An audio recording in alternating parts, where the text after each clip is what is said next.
the increase in cost of living, if they are aware of that.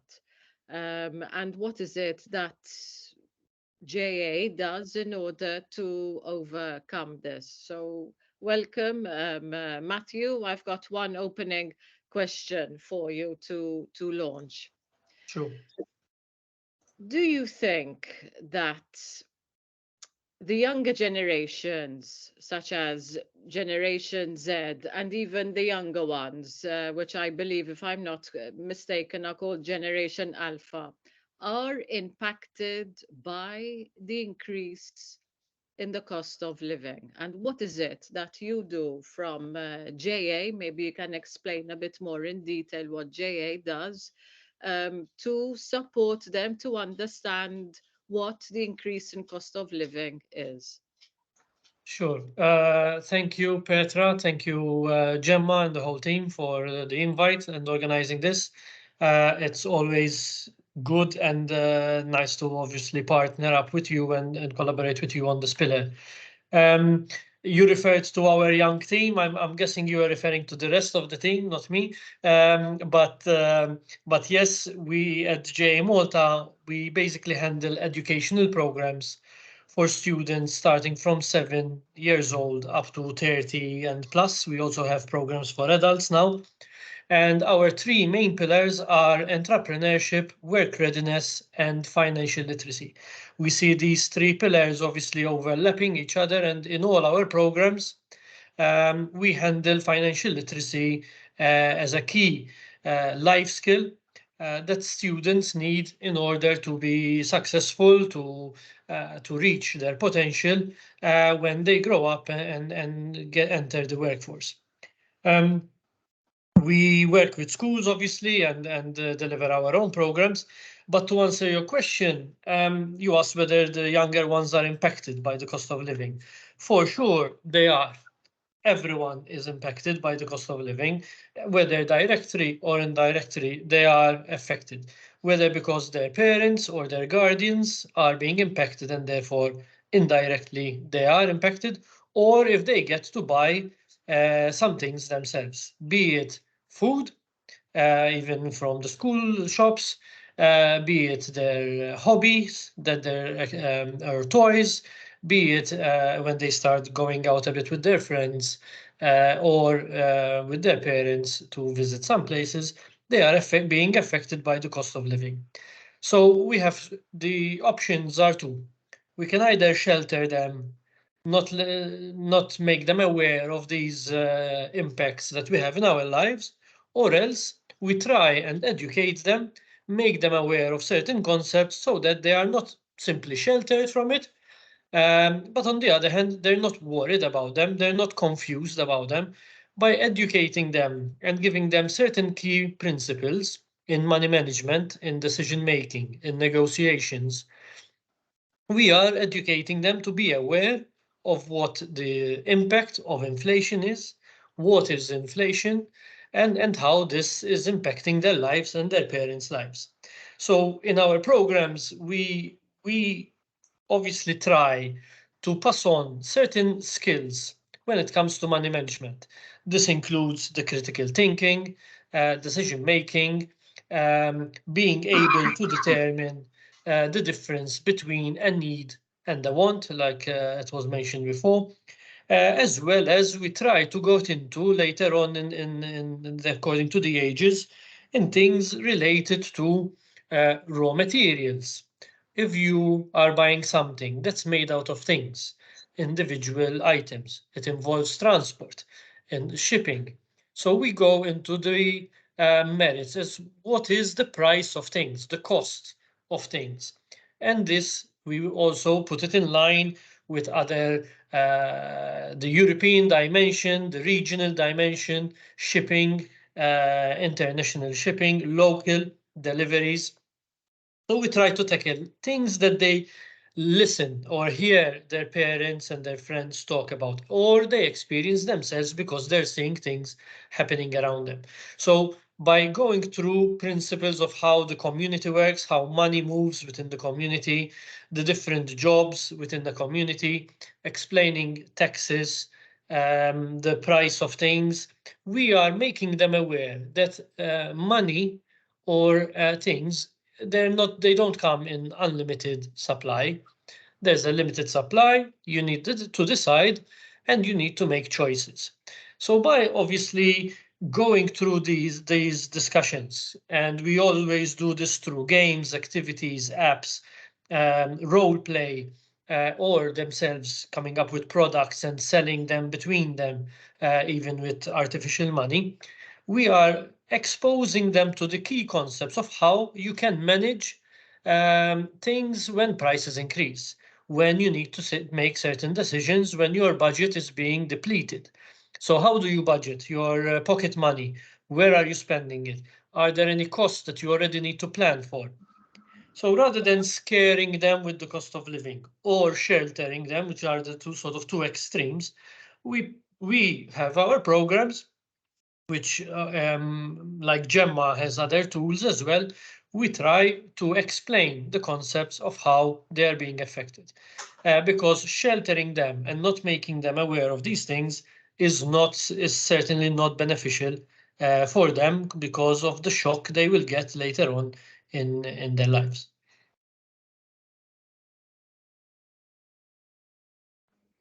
Yes, in fact, I think the more the younger generation is exposed to the reality and given the tools on one, to understand, and secondly, what is it that they need to do to either include this cost, the awareness of it, and what changes they need to make, gives them the foundation to definitely move on steadily in life and the decisions that they have to take. But also, I mean, it's very challenging because we are brought up in all different circumstances. So some people feel the cost of living even more than others. And Helena, I think this is quite a good question to move on. Lead-in, yes. To go ahead with our next speaker, ġifiri saħanaddu għal Melanie. Mela, Melanie, inti ġeja tirrappreżenta lil-ġrantit u taraw ovvjament l-affarijiet mill-perspettiva ta' service users tagħkom. Mela, meta ngħidu hemm it-tema tal-webinar qed ngħidu iżida fl-għoli tal-ħajja, cost of living. Dan jimpatta l-kulħadd, ovvjament, impatta lilek kulħadd. Imma ovvjament kont diġà l-istat tan-nies kif inhu soċjoekonomiku ġifieri kif qed ngħidu. Kif qed taraw intom kif qed jaffettwa lis-service users tagħkom? Mela, il-fondazzjoni bħala mewlieni hija li tilħaq in-nies li huma din f'riskju ta' faqar u esklużjoni soċjali, ġifieri ġiġa hemmhekk qegħdin naraw nies li jista' jkun ikollhom problemi finanzjarji. Però fejn qabel is-soltu kienu jiġu għall-għajnuna u il-presenting problem kienet tkun family dynamics, xi issues fuq housing u affarijiet. Qed naraw li per eżempju, fis-sena l-oħra, kellna 69% minn 318 families li l-presenting problem tagħhom kienet financial difficulties. Ġifieri basic li tiġi familja tgħidli jien m'għandix biex nwassal sal-aħħar tax-xahar. Din hija qisu average ta' żieda ta' 22% minn fuq il-każijiet fejn kienet il-main presenting problem financial difficulties. Qabel kien ikunu iktar domestic violence, complex family issues, emotional issues, mental health. Illum il-ġurnata qed insibu li min qed jiġi għall-għajnuna huma l-ewwel request ta' għajnuna huma għax għandhom financial difficulties.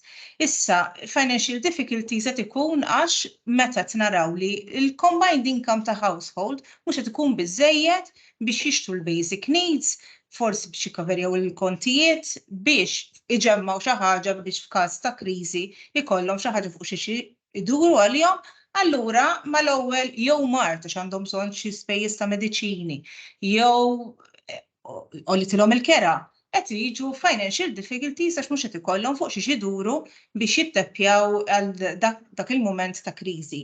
Qed naraw li għandna familji mhux qed inilħqu ma' l-ikel, mal-housing, mediċini, educational issues. Kellna sena l-oħra familji li kellna bżonn ngħinuhom jixtru l-uniformijiet għad li hemm l-iskemi tal-gvern imma ma kinux biżżejjed forsi jew uniformijiet jew stationery għax kellhom jażlu fejn jitteppjaw. U nkella min ħajbat jekk mhux se tgħinhom it-tfal u li m'għandhomx tort fuq iċ-ċirkustanzi li jkunu għaddejjin il-familja kollha. Ixxu kbira hija n-nuqqas ta' affordable housing. Dil-ġimgħa għadna kif kellna każ dejna nippruvaw naraw kif dina l-koppja bit-tfal jistgħu jsibu akkomodazzjoni għax kienu qegħdin f'riskju ta' homelessness. Hostel ġo lokalità fin-naħa tas-South. Kamra waħda għandek shower imma shared kitchen €400. U dina familja b'żewġ titfal. Il-prezzijiet qed ikunu li min vera mhux qed daqstej ta' xedin fuq forsi benefiċċji soċjali daw jaħdmu, but they are on low paying jobs. They are not enough to cover the basic expenses. Ovvjament da kollu qed ikollu impatt fuq stress, ansjetà, is-saħħa mentali li qed tkun snowball effect għal komplikazzjonijiet oħrajn li mhux ġast għandhom il-problema finanzjarja meta jispiċċaw b'multi complex needs. Naxxi għandek xi domanda oħra. Le, fem, naħseb mbagħad ħammissu naqra fuq l-istess temi anki ma' Denise. Ħana millek naqra mistoqsija, mbagħad forsi kun hemm min irid isaqsi iktar affarijiet fl-aħħar ukoll. Bħala għodda li tista' tgħinhom, kif apparti jiġifieri li hemm il-benefiċċji, apparti inti x'tistgħu tagħmlu, kif qed taraw kif L-issue ikonna nies li huma financially literate, jiġifieri jafu kif iqasmu, il-problema hija li il-flus mihomx biżżejjed, l-inkam tagħhom mhijiex biżżejjed biex jikkaverja l-basic needs. Għandna wkoll ċertu sistemi li huma one size fits all, jekk inti għandek kont li ma' entità jew ma' kumpanija, ir-repayment terms mihomx flessibbli biex jaraw fil-komplessità l-issues tal-familja as a whole. Hemm 2-year term irrelevanti għandek xħallas €40 għandek xħallas 4,000, f'dawk it-2-year term titħallasom. Jiġifieri min għandu kontijiet għax għal xi raġuni jew oħra daw akkumulaw. Issa kontijiet hemmhekk ma rridux ngħidu imma l fejn ħallhom jakkumulaw. Issa nadal kontijiet ejja nimxu l-way forward kif ħajtħallsu. Imma ma tistax inti tgħidilhom isma' biex tibda tħallas il-kont, titħallas €1,000 up payment. Jekk kienu laqqas qegħdin iħallsu €50 fix-xahar. Kif tista' tgħidilhom ħallas €1,000? Laqqas għandhom biex iservu għall-ikel sal-aħħar tax-xahar. So jekk kieku jitranġaw ċertu sistemi, ċerti naraw mod naħdmu iktar mod holistiku, mhux one size fits all imma naraw il-bżonnijiet ta' dik il-familja x'jekk di għandhom spiża ta' kirjek amount u għalla volja jkollhom il-sussidju xorta bl-ispejjeż ta' tfal da qed jiġu li sal-aħħar meta tagħmilhom sempliċi income and expenditure x'għandek f'xahar jew f'sena. Qed tispiċċa li da għandhom f'idejhom 100, 150 jew ġieli anke bil-minus. Kif jistgħu jkampaw u jkomplu għaddejjin long term?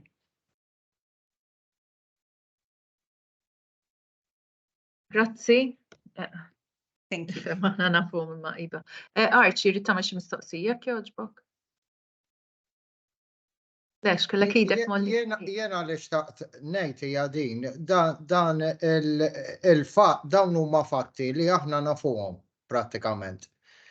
Imma naħseb x'jista' jkun il-way forward biex aħna ngħinuhom għaliex il-gvern min-naħa tiegħu dejjem qed jgħin. Il-social benefits dejjem jiżdiedu, iktar inċentivi dejjem jiżdiedu. Allura familji bħal dan li qed isemmi Melanie, x'taħseb li jista' jkun ir-rimedju biex dawn nies bħal dawn fis-soċjetà nistgħu ngħinuhom? Ħaġa pereżempju eżempju żgħir, tafu li min għandu sekwestru tal-qorti, min ikun fuq il-benefiċċju soċjali jista' jinfetaħlu kont separat biex dak il-benefiċċju ma jintmiss. Min jaħdem m'għandux dik il-faċilità. Suppost il-bank jista' jħalli jiġbed 680 something fix-xahar. Issa jekk inti familja b'3 tfal, għandek il-kera, għandek il-kontijiet, kif tista' tgħix b'680 għax dak il-massimu li qed iħallik il-bank tiġbed. Jekk iħallik għax għadni minn ix-xerta jekk il-banek kollha iħallux dik il-grace amount of money li mhux issekwestrata xejdulek għax hemm ordni mill-qorti. Sort of dik ħaġa waħda. Mal-arms, issa sorry ħansemmihom, imma nistgħu il-repayment terms jinqasam li jisma' jekk inti għandek każijiet ta' 5,000-6,000 kontijiet. Nistgħu nagħmlu isma' dar repayment term biex daw ikunu jistgħu jgħixu ħajja diċenti. Irid ikun ta' 6 snin. Vera tgħidli għandhom 6 snin ma niġborhom il-flus, imma ħjar tiġborhom f'6 snin milli qatt ma tiġborhom jew nagħmlu capping fl-interessi. Għandna anki ma' kumpaniji forsi tat-telefon jew tal-mobile companies li jkollok tħallas xi ħaġa żgħira fil-kont imma x'ma ħallastix bl-interessi u bit-charges ikollok tħallas 5 darbiet aktar milli attwalment kellek tħallas. Hemm daw vera tgħidli qed jidħol fis-settur privat imma sfortunatament jekk maħniex se nibdew nieħdu azzjoni minn qabel jew ngħinu l-mod nħarsu lejn il-familja b'mod holistiku u nqisu xi spejjeż għandhom apparti dħul biss. Irridu nibdew minn x'imkien. Ħaġa oħra, għalfejn il-kont jitħalla jitla 4,000 qabel ma xi ħadd jaqbad b'telefonata, isma' intkom għandkom 4 kontijiet ma ħallastux inqala xi ħaġa, forsi kien hemm mart fil-familja u din inqas ħsieb kien li jrid jitħallas il-kont tad-dawla l-ilma. U jitħallas jiġi u mbagħad wan fajnejn tiġi l-familja xirċevej din ittra ta' forsi daw laqas biss jafu jaqraw. U sada jekk mhux ħallas sada ħajnqata' lid-dawl. Kedna naslu f'dak l-istat ma kienx hemm xi ħadd kapaċi jaqbad it-telefon. Isma' il-kuntatt anke jekk tisma' xi ħadd qed tisimgħu jgħidlek li isma' dak il-kontijiet pendenti differenti milli tirċievi karta tfajta taħt it-tapit ma rajtix daqs li kieku dik il-problema mhux idem għax inti ġest qed taħrabha mhux qed tiffaċċja. So tridu jitranġaw is-sistemi u l-istrutturi naqra tweaking l-ewwel hemm ħafna iktar x'tagħmel ta' pereżempju debt advice. Social workers sfortunatament m'hemmx financial experts u m'hemmx la financial literacy u laqqas debt advisors. Qed naraw barra minn Malta u debt advisors jispeċjalizzaw ikollhom il-background ta' social work imma jispeċjalizzaw biex jgħinu lill-familji li jkollhom id-djun jaħdmu struttura ta' kif jaħdmu l-pagamenti biex huma jkunu jistgħu jgħixu ħajja dinjetuża mingħajr ma jiddependu fuq il-karitajiet. Smajna, kanna din 2023, soup kitchen ma nafx kemm il-rikla joħorġu ma' 800 minn għalija kull jum. 2023 f'Malta din bis-soup kitchen joħorġu daqstant iklit kull jum. Vera, forsi qed jilħaq rimis differenti, imma xi ħaġa trid issir għax kif sejrin il-familji li qegħdin verament fil-qiegħ. Sfortunatament qed jinqataw iktar fil-faqar fejn qabel konna fuq il-relative poor spectrum, issa timorru lejn absolute poverty spectrum. Sorry, Thank you. Le, ħamexxu iva. Sorry, Naf, imma sorry Archie, le, ħamexxu għax issa tridu nkomplu b'Deniz. Għax kien hemm mistoqsija oħra, ġifieri. Minna ħati, għax ifhem intema ma ħanibqgħu. ħanaqraħħa il-mistoqsija. Are we as a society doing enough to educate the young ones on how to manage money better in preparation for the future?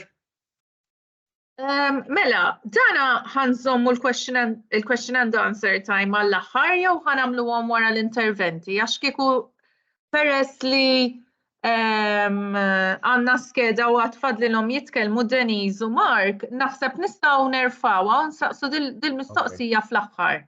Okay, thank you. Naraw naqra kif tistgħu twieġbu, skużawni. Mela, Deniz, jiena ġiġa introduċejtek qabel, naħseb kważi forsi tista' semmi Fejn hemm similitarijiet ma' forsi service users tagħmelni għax naħseb ikolkom ħafna affarijiet li huma in common. U forsi anke mill-aspett tagħkom ma nafx jekk hemmx mbagħad differenzi forsi min-naħa tagħkom. Mela, ara jiena ovvjament nixxerja ħafna sentiment li provdit Melanie. Aħna naħdmu residenti fil-komunità bħala aġenzija, aħna parti mill-FSWS, imma x-xogħol tagħna huwa direttament fil-komunità, so aħna għandna t-teams tagħna jaħdmu fil-komunitajiet. So il-catchment area tagħna huma il-familji li jista' ikunu klijenti, imma wkoll ir-residenti u l-komunità li mhux bil-forsi ġi għandna għal servizz imma minħabba li aħna għandna l-approach ta' community development allura nkunu qegħdin naħdmu mal-komunità li qegħdin naħdmu fiha. Għandna iva familji li għandhom diffikultà biex jaslu sal-aħħar tax-xahar u kif qalet Melanie min ikun ġej minn background vulnerabbli jew għaddej minn żmien vulnerabbli ma jkollhomx savings biżżejjed biex jindirizzaw l-economic shock li jiġi fuqhom.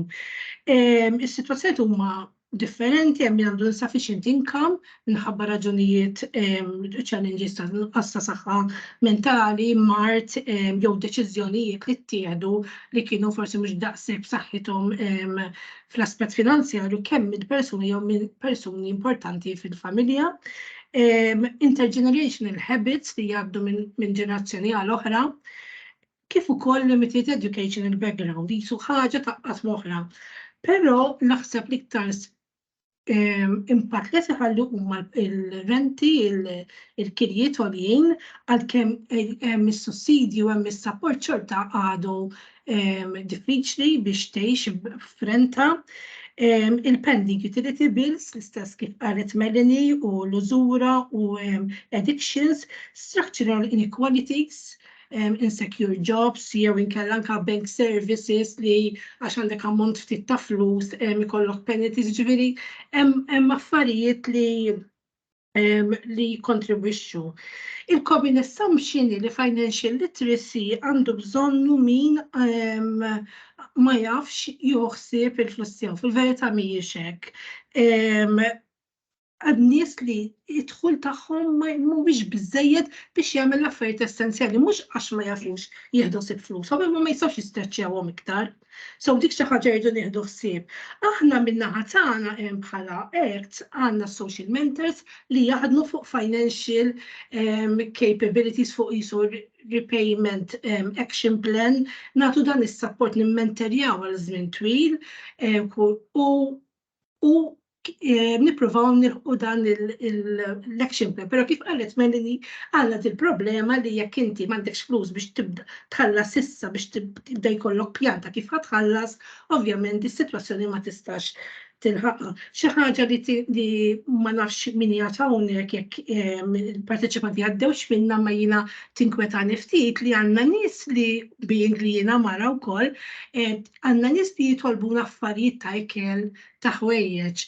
Imma qed ninkwita naqra fuq period poverty pereżempju, x'qed jiġi għaliex ċina ċerta li l-expenses tal-prodotti tal-period huma expensive ħafna għal familji li għandhom it-tfal, il-bniet, u ma jirsqux lejna biex jitolbuhom is-support u naħseb li x-xejn u l-istigma marbuta magħha għandna nies li qed ibatu.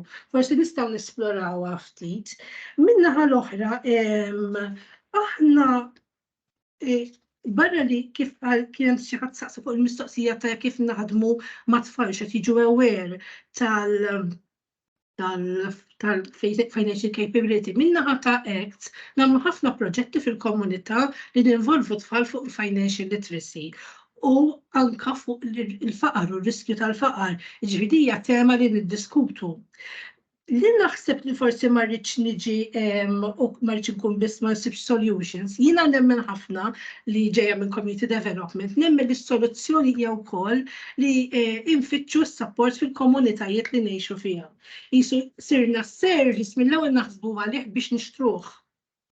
Meta nistgħu noħolqu komunitajiet li jsibu mod kif jindirizzaw aw jissapportjaw il-xulxin. Niftakru li financial difficulties ipoġġu n-nies f'isolation, ipoġġu familji f'isolation biex toħroġ bit-tfal tagħmel activity li għandek peer pressure li kulħadd imur fiha hija wis expensive. U x'qed jiġi allura qed ikollna isolation daw in-nies jispiċċaw weħidhom. Għandna wkoll bżonn li nindirizzaw is-social well-being, il-connection tonqos anke meta għandek daw il-bills għoljin. Jekk inti m'għandekx connection biex tiċċemper jew tiltaqa' ma' xi ħadd dak ikun qed jitelfuk ukoll. Irridu wkoll ikun hemm il-biża' wkoll tal-crime għaliex meta n-nies jibdew jaraw li għandhom il-flus nies jgħidu x'jista' jiġri fil-komunità tagħna. Naħseb li rridu wkoll immorru iktar lejn li nindirizzaw il-kapital soċjali tan-nies li fil-komunitajiet biex qed noħolqu safe environment u nkunu din nippreparaw ruħna għal cost of living li kultant ma jkunniex daqshekk kontroll fuq. Mela.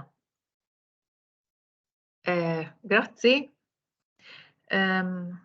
Tajjeb anke bħala perspettiva x'kien hemm differenzi u kien hemm ideat differenti fl-istess ħin hemm l-affarijiet fejn naf li intom għandkom l-istess fehma u tgħaddu mill-istess esperjenzi.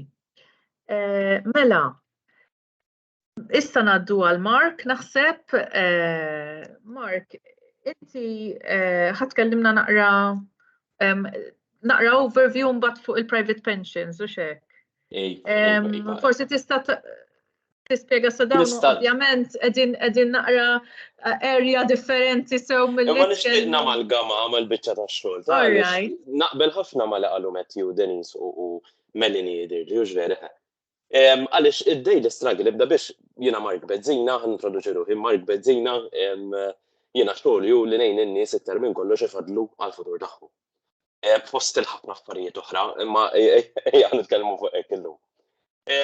U id-daily struggle tiegħi li letteralment nikkonvinċi n-nies ifadlu għall-pensjoni għal raġuni differenti. Jiġifieri kif naqbel ma li għadtu diġà low income hija problema. Ġifieri mhux qed ngħidlek Malta biss, imma low income qed inħossuha ħafna u minħabba rising cost of living in-nies mhux qed jifdlalhom biżżejjed flus biex ifadlu għal quddiem. Però nemmen ukoll li għandna problema ta' education u problema ta' prioritajiet. Ġifieri jiena nara ħafna nies li jippreferu jkollhom Rolex imma mbagħad m'għandhomx xejn ifadlu. Ġifieri jiena qajt ma' nies li preferu jixtru żiemel li jiswa 15,000 imma mbagħad 50 euro biex infadlu għall pensjoni m'għandniex. Jiġifieri affarijiet li nara ta' kuljum. U sfortunatament hija xi ħaġa li nemmen li hemm bżonn isir iktar education u financial awareness għan-nies ta' kif ifadlu u ġemma tagħmel ħilitha. Ġifieri l-organizzazzjoni ta' ġemma għandna l-ġemma app ġifieri anke l-Karus app li qed jgħinu n-nies biex jibbaġġetjaw aħjar. Fil-fatt l-importanza tiġi weħedha sta għalfejn għandna nfadlu għalfejn għandna nkunu edukati għaliex għandna aging population. Ġifieri apparti l-aging population għandna problema ta' low pension income. Ġifieri jekk daw in-nies qed isibu struggle bħalissa biex jgħaddu mal-għoli tal-ħajja, aħseb wara meta se jirtiraw. U dik problema x-għoli tal-ħajja ħadkompli tiela, l-inflation ħadkompli tiela. Veru l-paga dik li imma aħseb wara meta naslu għall-pensjoni. Tensewx li l-pensjoni f'Malta taħdem bit-2/3 ta' dak li taqla u subject li mhux ħajkollok iktar minn più minn 1200 euro. Jiġifieri dik li rridu naraw li isma' vera għandek low income imma isma' diġà problemi issa kif ħatlaħħaq mal-għoli tal-ħajja aħseb wara meta tirtira. Fil-fatt il-gvern qed jinċentivadi, ġifieri li inti tfaddal għall pensjoni il-gvern qed jagħtik rebate tajjeb ta' 25% ta' dak li tfaddal. U inti letteralment kwart ta' dak li tfaddal għall pensjoni tiegħek lura l-gvern in the form of tax credit. Jiġifieri kif jaħdmu dawn inti tista' tagħti l-operatur tal-għażla tiegħek fejn titfaddal X amount fix-xahar aw as low as 40 euro tista' tibda tfaddal il-ġurnata. Jiġifieri jiddependi l-provider ukoll. U inti meta tirtira mbagħad ikollok additional source of income apparti dik il-pensjoni tal-gvern. U bekk tkun tista' tgħix għalmenu tirtira l-aħħar snin ta' ħajtek tgawdihom billi tgħix with a good standard of living. Jiġifieri hija xi ħaġa li importanti nimbuttaw ftit fuqha u nedukaw in-nies fuqha. minnaħa tal-gvern qed isir xogħol ukoll, ġifieri l-inċentiv huwa tajjeb ħafna li inti l-ebda investiment illum qed jagħti 25% lura. Bis-saħħa tat-tax incentive tirċievi 25% ta' dak li tkun faddalt fih. Ġifieri jien nemmen li minnaħa tal-gvern l-imbuttatura qed issir, però kif qed nitkellmu hemm bżonn li jsir iktar ukoll education minnaħa tan-nies ħajfhmu wkoll l-importanza tal-infiq tagħhom. Nemmen li ġemma tagħmel xogħol, ġifieri bħala organizzazzjoni nitkellem naħseb li ġemma on the right track hemm bżonn nimpruvjaw bħal dejjem. Imma nemmen li dik li xu li ta' kollox diġà problema llum aħseb wara n-nies meta jirtira. Ġifieri ma nafx nkox mistoqsijiet, ma nafx ħafna f'salt jew għad ftit, ma nafx nkox mistoqsijiet li tixtiequ issaqsuni, toqgħodux iddejqu waqbad kelmun. Yes, Mark, imma kif rajna u kif smajna wkoll mill-panel, I mean, kif għatt edukazzjoni importanti ħafna. Imma kif semmew Denise, kif ukoll Melanie, people aren't managing to live on what they are earning, you know? So how is it possible to put even a minimum of 40 euros away when you are barely surviving on a private pension? Understanding that it's already, knowing that it's going to be difficult when they retire to actually live on, you mentioned 1,200. So it feels, and it is really worrying because it's like a hamster on a wheel, you know, we are going around in circles and we have, kif qal Matthew, you know, educating the young ones, Gemma doing our utmost to educate every single cohort. But the impact, is it having an impact? I mean, because poverty is on the increase and the cost of living is on the increase. So it's very difficult, even though there is a government incentive, which is brilliant. But how do we get these people off that wheel to be able to invest in their retirement? It's very, very challenging, and I don't think we have the solutions. Ara, il-ħaġa li people should set a budget first. Ġifieri rridu naraw il-budget tax-xahar x'inhu. U rridu naraw affarijiet li minn għalina ma nkunux qed nofqu flus, diġrat lili. Ġifieri din xi ħaġa li jiena li anke nixtri x'niekol jew mur nieħu kafè kuljum, meta tiffekterja f'xahar, tibda tirrealizza kemm qed nonfoq flus fix-xejn. U din xi ħaġa li jiena letteralment ngħix finance jiena. Il-ħaġa li we should set a budget. We should set a budget u naraw eżatt il-prioritajiet x'inhuwa. Ġifieri minn hemm iktar minn kollox iridu nitilqu. U minn hemm naħseb li n-nies għandhom jattakkaw isma' il-budget tax-xahar fiex qed nonfqu, kemm qed nixtru sigaretti fix-xahar. U mbagħad we start adjusting accordingly. Issa nemmen li isma' b'600 fix-xahar income x'nista' nagħmel.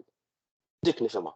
Imma l-ewwel ma rridu nagħmlu isma' nissetjaw budget, isma' naraw kemm qed nonfqu f'affarijiet li minn għalina qed joħorġu ta' kuljum 2 euro, 3 euro kuljum. Imma when you account for a month, dawn jiġu ammonti kbar. Jekk inti tonfoq 2 euro kuljum cappuccino qed niżvinta, inti f'xahar għandek 2 euro times 30, għandek 60 euro fix-xahar. Dawk jiġu 700 fis-sena. Jiġifieri affarijiet li n-nies din li jridu jħarsu l-ewwel isma'. Set a budget, try to save first before spending money, u mbagħad nitilqu minn hemm. Nifhem li mhux kulħadd ikun jaffordja veru għax sitwazzjoni dik li u naqbel li f'Malta għandna low income, ġifieri anke l-average salary turik. Ġifieri u anke tara l-kummenti fuq Facebook ta' ċertin sejbel kemm maqqas l-average salary aħna ma naqblu. Diġà problema bl-average salary, aħseb wara jkollok inqas. U meta tara average salary jisma' barra minn Malta, ukoll tibda tgħid li Malta għandna problema. Jiġifieri naqbel nifhmek x'intajt Petra, però naħseb dik li rridu nagħmlu, nissetjaw budget, niffekterjaw kollox ta' dak li qed nonfqu u naraw how much we can save from the amount that we're earning. Għaliex naħar mill-aħħar kif qed nitkellmu, il-pensjoni ħad tkun diffiċli tgħix biha. Diġà problema llum aħseb wara in the coming years. Ma nafx irrispondejtek, Petra, dak għajdlu inkompli nżid fuq dak li għad. Jien naħseb li iktar Denise u Melanie jistaw jirrispondu għax it's not an easy one. Denise. Fil-fatt dak huwa x-xogħol li nagħmlu fis-social mentoring li aħna nagħmlu l-proċess tal-infiq u naraw x'inhuma n-needs, il-priorities u fejn nistgħu nissejvjaw. Però xorta minħabba li is-sitwazzjonijiet speċjalment ta' qabel kif qed ngħidu d-dejn fuq pereżempju utilities ikun iktar vera diffiċli biex taqbad ir-rotta u l-motivazzjoni li timxi mal-pjana x'inti dejjem nisek taf li hemm dak id-dejn imdender fuq rasek. So għandek 40 euros minn taqta' d-dejn biex nispiċċa bla dawn milli taħseb fil-pensjoni. Nammetti li aħna jistgħu wkoll għandna dis-sitwazzjoni ta' issa mbagħad għada mbagħad narawh. U dik hija xi ħaġa rridu nedukaw anke mat-tfal, ġifieri nibdew mill-iskejjel kemm jista' jkun ma' ġenerazzjoni tiżgħar biex di kemm jista' jkun inbidluha issa sirna wis konsumeristi issa nfittxu nibdew mill-ewwel nixtru li għandna bżonn, so naqbel miegħek tama daw is-sitwazzjonijiet imma mhijiex daqshekk faċli meta tiġi biex tagħmel il-planning għaliex minħabba dal-fatturi li qed ngħidlek. Denise, importanza sik ħaġa. Iva. Kemm għandkom idea kemm percentage tas-soċjetà Maltija qed bagħti minn dan Offhand ma nistax ngħidlek jiena, imma aħna kun nista' ngħidilkom kemm għandna mill-clients tagħna.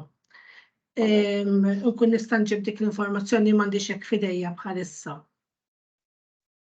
Pero financial literacy hija presenting problem bħal Melanie, hija iktar presenting problem, financial difficulties hija presenting problem li għandna aħna wkoll iktar waħda komuni. Żdiedet f'dejn is-sena is-snin ta' qabel, ġifieri rajna l-sena l-oħra kellna ħafna iktar nies u anke dis-sena ħafna minnhom jiġu mħabba financial difficulties. Jiena forsi li nistgħu naraw din flok naħsbu lej a minimum wage, immorru lej a living minimum wage, ġifieri inti tassessja il-familja x'għandha bżonn bħala income. Rrid insaqsi domanda Mark, jekk ma jimpurtax with regards to the tax rebate, naf li forsi ġieli smajta, imma meta jiena mara miż-żewġa, għamilt il-retirement plan personali tiegħi, it-tax rebate imma sfortunatament joħroġ fuq isem ir-raġel. Hemm xi mod kif din l-issue tiġi solvuta. F'liema sens, ġifieri inti għandek private pension plan biex tiffettema sew. Yes. U t-tax rebate jirċiviha raġel. Aħna tax rebate it-tnejn li aħna mal-Inland Revenue Department registered as parents, imma jħorġu ċekk wieħed combined f'isem ir-raġel u only, jiġifieri laqqas tgħid jistajtijuli. Fuq il-responsible spouse, dik toħroġ fuq responsible spouse. Eżatt, għalhekk saqtejtek ukoll fiha kont dieħel. Għanajdlek u probably ma nafx ma rix nassumi ma jista' jkun li hu l-bread considered as breadwinner għax anke u jaqla forsi income iktar minnek. Registered as parents, it-tnejn meta ovvjament way back more than 20 years iż-żewġna konna qlibna kismin taqlib bil-married rate, imma ovvjament mbagħad terġa' single għax terġa' tidħol taħdem. Illum il-ġurnata we are on the parent rate, jiġifieri jiena parent u parent it-tnejn. Imma timlu formula waħda u xek.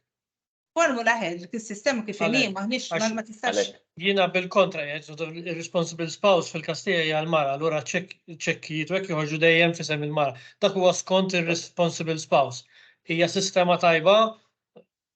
To be debatable għax hemm ħafna ġieli. Naħseb għandna din 2023, naħseb għandna fejn persuna tiġi identifikat as a person with the Inland Revenue Department mhux tiddependi fuq whoever the responsible spouse is. Fl-opinjoni tiegħi. With separation of assets. Irid tkun hemm separation of assets biex timlew żewġ formuli differenti mbagħad. Imma qegħdin niddevjaw mit-suġġett. Eżatti. Thank you Matthew, lem kont miexi fil-fatt. Mela, kemm insaqsi għax aħna kellna mela l-kumment ta' ġess naħseb wiġibnieh jew nistgħu nelaboraw iktar fuq il-iżżar u kif jimmaneġġjaw aħjar il-flus għall-futur. Taħsbu li kien hemm xi ħaġa x'jista' jiżdietaw ma li tkellimna? Kieku kelli ngħaddi kumment li ovvjament l-effort qed isir. u żdied ħafna. Aħna ġemma u anke entitajiet oħra din jirrealizzaw il-problema. Huwa biżżejjed le. Għadna lura ħafna, il-kurrikulum u l-ħinijiet tal-iskola mhux qed jagħmlu ilna faċli għall organizzazzjonijiet bħalna bħal ġemma biex nitlu fl-iskejjel nedukaw iktar. U apparti l-iskejjel, il-problema li qed ngħidu hija wkoll li hemm problema fl-adulti, fil-ġenituri. Għax kieku dak il-vojt jimluh il-ġenituri. Imma kif qal Mark, hemm problema nara jien ukoll ta' kuljum f'dak li huma prioritajiet, il-kunċett ta' need u want jinstema sempliċi ħafna li għandna nagħmluh liż-żgħar, imma kważi tittalmu wkoll l-adulti għax nippreferu li l-tfal nixtrulhom l-aħħar mobile, il-wireless headphones, xi iPad u tablet biex meta nmorru r-ristorant joqogħdu jilagħbu bih. Jekk nibqgħu nagħtu l-tfal kollox u mbagħad imbagħtu minn x'imkien ieħor, qed nagħtu l-messaġġ ħażin ukoll. Ġi naf li bħala ġenitur ukoll ma tkun trid tiċċaħħad xejn l-tfal, imma inkun qed nagħmluhom disservice jekk intuhom dik l-attitudni li kollox jista' jiġi u nixtru kollox, imma anke meta qed ngħidulhom le għal xi ħaġa ta' min nispjegawlhom. U flok nixtrulhom l-ewwel ħaġa, t-tieni ħaġa, t-tielet ħaġa mbagħad nifqu mar-raba' bil-ġlied, ta' min nispjegawlhom mal-ewwel waħda ta' isma' jekk trid di, kapaċi ma nistgħux nixtru l-oħra. Għażel di joda u ninvolvuhom fid-diskussjoni l-tfal bħala ġenituri, bħala liema, id-diskussjoni ma' tfal irridu nifqu nittrattaw it-tfal ta' tfal. ċertu diskussjonijiet għandna nieħduhom u nqajmu s-suġġett u nitkellmu dwar l-manager tal-flus, ħalli bekk l-edukazzjoni ma ssirx biss fl-iskejjel, imma ssir ħaġa ta' kuljum u diskussjoni ta' kuljum li anke bejn sħabhom jitkellmu u jekk wieħed qed jagħmel xi ħaġa tajba qed iżomm budget iħossu komdu li jgħid jien qed nagħmel budget ta' ħalli għax l-oħrajn jitalmu minnu u l-messaġġ jikber hekk ukoll. Ġifieri importanti li nkomplu naħdmu biex fl-edukazzjoni nżidu iktar it-tarif ta' dan life skill bħal financial management. Mela, kenna kumment, rrid insaqsi jekk kien xi kors tagħna mingħand Mary Rose Vella għax semmit illi marret kors tal-financial literacy u li għana ħafna biex tuħu ħsieb il-budget tagħha.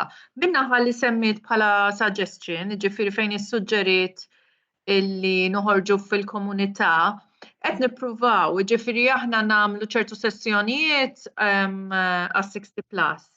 Qegħdin nagħmlu wkoll affarijiet oħra bħalma huma mal-lifelong learning, qed nagħmlu xi xogħol anki ma' Matthew mal-ġej, ovvjament il-cohorts dejjem jinbidlu, nippruvaw, ġifieri dejjem nippruvaw ninfirxu. Problema naħseb li għandna wkoll bħala ġemma u li aħna tim żgħir, ġifieri mal-imsieħba nippruvaw nagħmlu li nistgħu u nistreċċjaw ħafna u nippruvaw.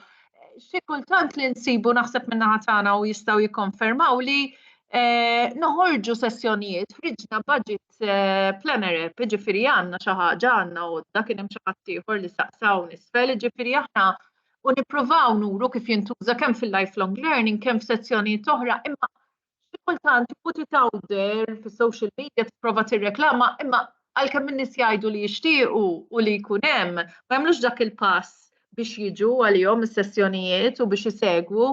Namlu interviews, namlu appearances, nippruvaw nħeġġu n-nies, ovvjament in-nies kif jgħidu you can take a horse to the water but you cannot force it to drink. Ġifieri anki il-konsumatur irid jekk verament irid jagħmel dak il-pass li jitgħallem, irid imuru, aħna ma nistgħux niġu u morru wara l-bitta dak li jkun noħorġu il-barra nippruvaw, imma huma jridu qishom jagħmlu is-sem tagħhom.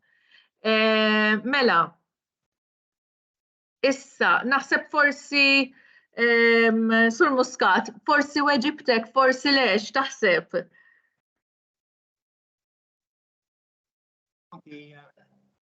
Anki, jisiru l-webinars Għax naħseb jaħab minister. M'intix tinstema tajjeb ċali, jiddispjaċini. Dak jafu talek qed jgħidlu. Iva. Qed tistema hekk aħjar. Aħjar. Qed iva jkun tajjeb ħafna li wieħed juża dawn il-webinars forsi anki affarijiet oħra fuq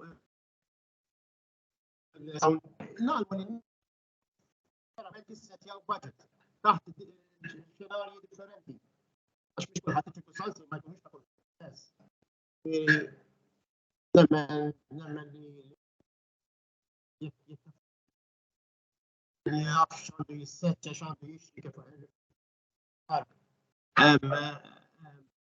jgħid dak li jkunu irrispettiv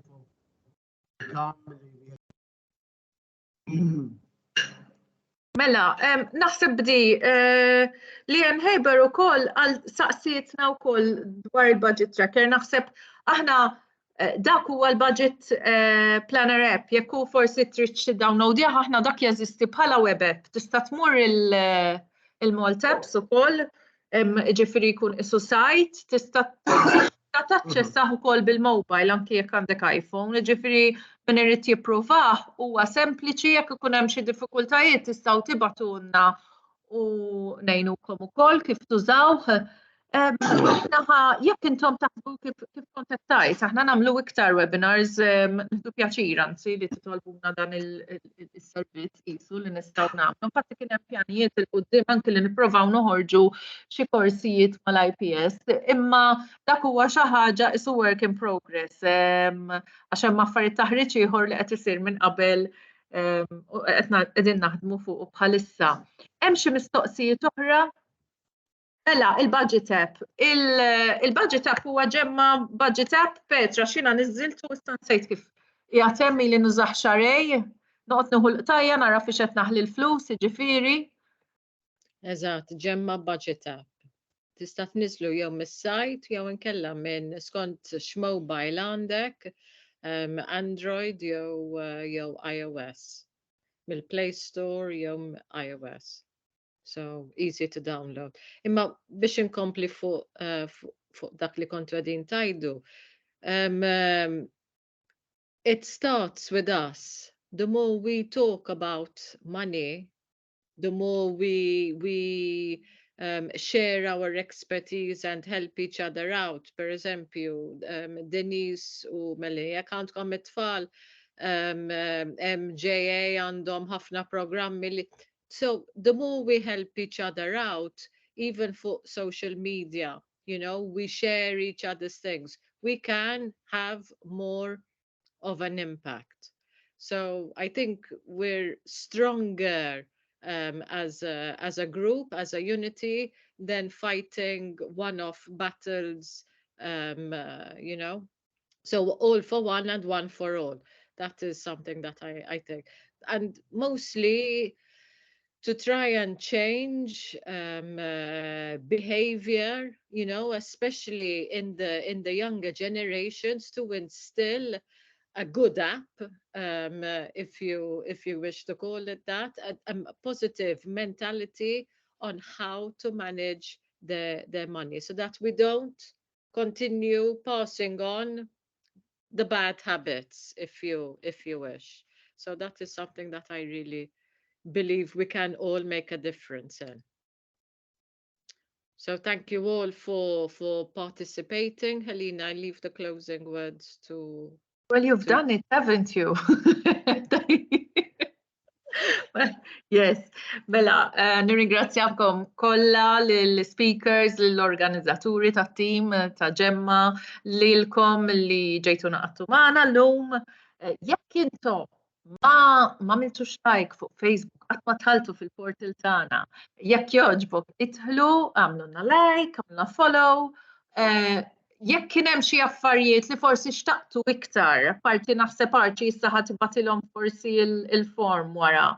Li niddiskutu iktar temi jew forsi napprofondixxu iktar għajdulna, aħna ħajkonna dik l-evaluation form u il-feedback li tistgħu tgħadduna mill-kummenti u jekk jogħġbok jiġifieri żommu kuntatt magħna u komplu segwuna. Grazzi.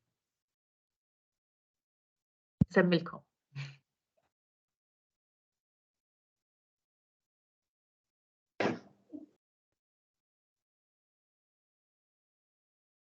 Thank you.